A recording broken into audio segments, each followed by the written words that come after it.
सुसमाचार का स्वभाव। कहिए, सुसमाचार का स्वभाव हमारे स्वभाव में डाला जाता है। आमीन।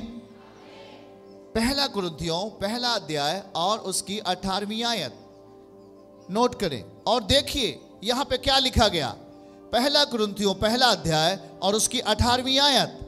क्योंकि क्रूस की कथा नाश होने वालों के लिए मूर्खता है। ओके, क्रूस की कथा नाश होने वालों के लिए मूर्खता है, परंतु हम उद्धार पाने वालों के निकट परमेश्वर की सामर्थ्य है। सामर्थ्य है, कहिए परमेश्वर की सामर्थ्य है। उद्धार पाने वालों के निकट, इसका मतलब बोलो मेरे निकट परमेश्वर की सामर्थ्य है। पर जिन्होंने क्रूस की कथा पर विश्वास नहीं किया उनके लिए वो मूर्खता साबित हुआ। जिन्होंने परमेश्वर के सुसमाचार पे भरोसा नहीं रखा, जिन्होंने यीशु के प्रेम भरे वचनों को स्वीकार नहीं किया, उनके लिए वो पागल जैसा लगा। पर जिन्होंने यीशु के सुसमाचार को अपने स्वभाव में जगह दिया, कहां? आप एक बार फिर से बोल सकते, कहां जगह दिया? जब तक उसे अपने स्वभाव में जगह नहीं देंगे वो आपके लिए शक्तिशाली नहीं होगा। कितने लोग चाहते हैं यीशु को अपने स्वभाव में शक्तिशाली देखना? आप चाहते हैं कि यह सुसमाचार आपके अंदर शक्तिशाली बने?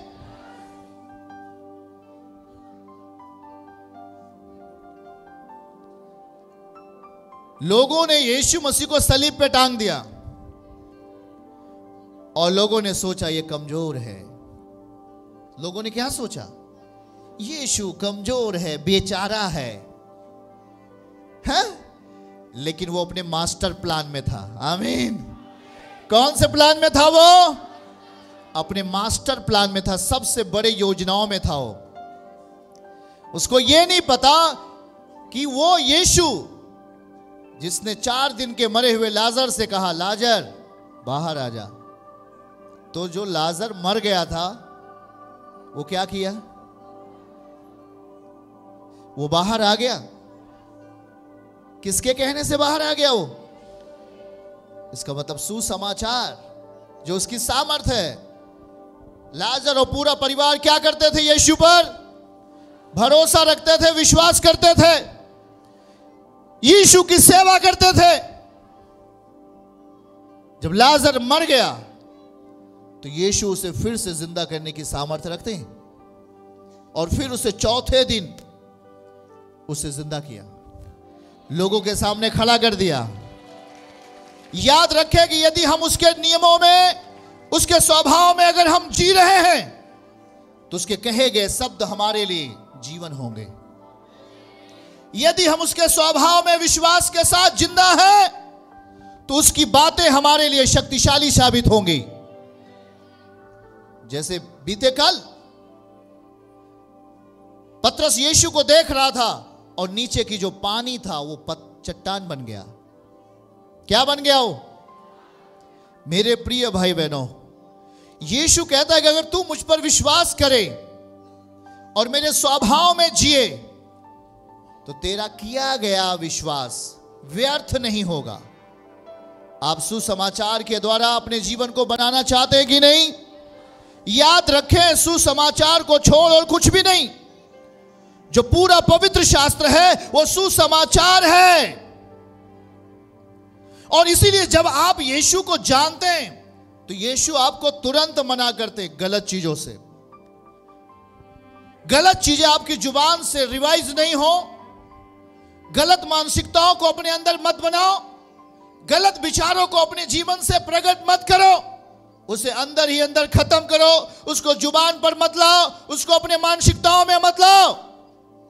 क्योंकि यदि आपने गलत चीजों को अपनी जुबान पे लाया, गलत बातों को अपने दिमाग में लाया, दिलो दिमाग में अगर उसे आने के लिए मौका दिया तो आपका सुसमाचार व्यर्थ होगा। आप जिस बात के लिए यहां बैठे हो, अपनी जिंदगी में कुछ प्राप्त करने के लिए, अनंत रास्ते पर स्वर्गीय स्थानों में जाने के लिए, हम जिस चीज को प्राप्त करने के लिए बैठे वो व्यर्थ हो जाएगा।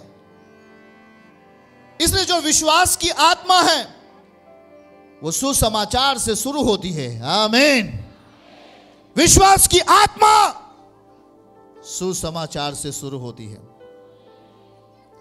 यीशु ने, ध्यान से सुने, प्रभु क्या कहना चाहते हैं। बगल वाले को हाथ पकड़ के बोलो, परमेश्वर आत्मा है और वो हमारे जीवन को बेहतर करना चाहते हैं, शक्तिशाली बनाना चाहते हैं, जीवनदायक बनाना चाहते हैं। किसी ने तो कहा कि मैं विश्वास करता हूं, पर वो अब विश्वास की आत्मा में नहीं बोलता, अब वो सुसमाचार की आत्मा में नहीं बोलता, नहीं बोलती हैं। बहुत सारी बहनें हैं। उसने कहा कहां जाती हो? उसने कहा मैं चर्च जाती हूं, मैं प्रार्थनाओं में जाती हूं। पर आपसे कहा गया, आप अपने मुख से क्या बोल रहे हो? आपके मुख में सुसमाचार लिपटा हुआ नहीं है।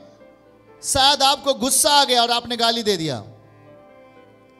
आप जिस चीज के लिए समाधान चाहते हैं अपने जीवन में, जिस चीज का निवारण चाहते हैं अपने जीवन में, आपने अपने जुबान से उसे रोक दिया और कहा मुझे सालों साल हो गया, मेरे लिए कोई उपलब्धि नहीं आई। यीशु देना चाहता है, वो सुसमाचार की जगह में रहकर देगा आपको। वो अपनी बातों से कभी भी बाहर जाकर आपको कुछ नहीं दे सकता। आप अपने जीवन में चंगाई चाहते हैं, उसकी बातों में रहना पड़ेगा। अपने जीवन में सफलताओं को देखना चाहते हैं, उसके वचनों में रहना पड़ेगा, उसके सुसमाचार को महत्व देना पड़ेगा। आपको प्रभु एक अलग मनुष्य बनाना चाहता है और आपका जो संबंध है वो स्वर्ग से जोड़ना चाहता है। और जब आप स्वर्गीय स्थानों से जुड़ना चाहते हैं तो आप अपनी जिंदगी को किस अवस्था में लेके जा रहे हैं?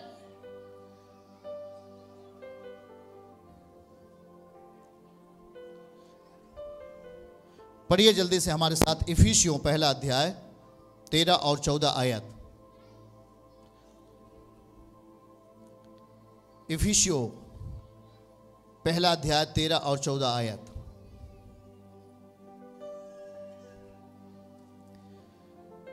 उसी में तुम पर भी जब तुमने सत्य का वचन सुना, कहिए उसी में, सब लोग बोले उसी में, उसी में, उसी में। क्या है उसी में? मसीह में। उसी में का मतलब मसीह में। तुम पर जब तुमने सत्य का वचन सुना, कौन सा वचन सुन रहे हैं आप? सत्य का वचन सुना, जो तुम्हारा उद्धार का सुसमाचार है, छुटकारे का सुसमाचार है। उद्धार का मतलब छुटकारे का, सैल्वेशन, आपका छुटकारे का सुसमाचार है, जिस पर तुमने विश्वास किया। आपने विश्वास किया कि नहीं? और प्रतिज्ञा किए हुए पवित्र आत्मा की छाप लग गई। पवित्र आत्मा की छाप लग गई। बगल वाले को बोलो पवित्र आत्मा की छाप लगी है। याद रखिए,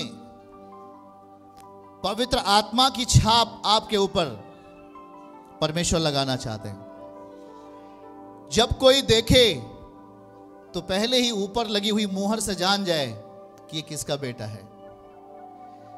कोई कंपनी में जाते हो तो कोई चीज पैकिंग होता है तो उस पर क्या लगा देते? ऊपर से मोहर लगा देते, एक छाप लगा देते कि नहीं, ताकि यह प्रमाणित हो, यह साबित हो कि यह इस कंपनी का बना हुआ है। और जब छाप लगती है तो अंदर कुछ रखा रहता है, मटेरियल, हाँ या ना? कुछ भी आप पैकेट में लेंगे उस पर छाप लगी रहती है कि नहीं? खाने से पीने से कुछ भी चीजें आप लेंगे उसके ऊपर छाप लगी रहेगी, उसके अंदर मटेरियल भरा रहेगा। जब आप उसे खाते हैं तो आप कहते हैं भाई किस कंपनी का है, छाप लगी है। याद रखें, जो सुसमाचार का बल है वो एक मटेरियल के समान है। सुसमाचार की जो बातें हैं वो एक मटेरियल के समान है। सुसमाचार के जो वचन है वो एक मटेरियल के समान है, जो आपकी अंतर आत्मा में दे दिया जाएगा और आपके स्वभाव के द्वारा, आपके सोचने के ऊपर, आपके स्वभाव के ऊपर परमेश्वर अपनी मोहर लगा देगा। हालेलुया। जब आप किसी से बात करोगे तो लोगों में देर नहीं लगेगी, आपको जानने में वो कहेंगे इसके अंदर पवित्र आत्मा है, इसके अंदर यीशु है। आमीन बोलो। मेरे प्रिय भाई बहनों, छाप लगा दी गई, हमें पहचान दे दी गई। अनंतकालीन रास्तों के लिए हम तैयार हो रहे हैं। आमीन। हम परमेश्वर की आत्मा में चल रहे हैं। आमीन। याद रखो, आपके हृदय रूपी पट्टियों पे छाप लगने वाली है, पवित्र आत्मा की छाप, जो विश्वास के रास्ते आपके जीवन में प्रमाणित होगा। विश्वास के रास्ते आपके जीवन में वो दिखाई देगा।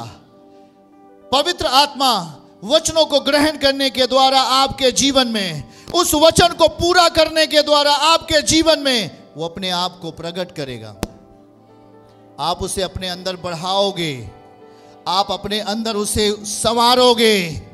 आमीन। मेरे प्रिय भाई बहनों, ये एक स्थान चाहता है। बगल वाले से हाथ पकड़ के बोलो, सुसमाचार एक जगह चाहता है। क्या चाहता है वो? एक जगह चाहता है, और वो जगह है आपका स्वभाव, वो जगह है आपके विचार, वो जगह है आपके मानसिकता, आपकी बुद्धि, आपके अंदर की बातें, आपके चलन, आपके सोचने के रास्ते, उस पर किसका स्वभाव दिखाई दे रहा है, यह साबित करेगा कि आप कहां पर स्थिर हो। आमीन। चर्च की सभी प्रार्थनाओं को और परमेश्वर के दास के द्वारा टीचिंग सुनने के लिए और अपडेट्स को जानने के लिए हमारे इस चैनल को सब्सक्राइब करें और साथ में बेल आइकन को दबाएं, ताकि जब भी लाइव प्रार्थना हो तो सबसे पहले आप देख सकें।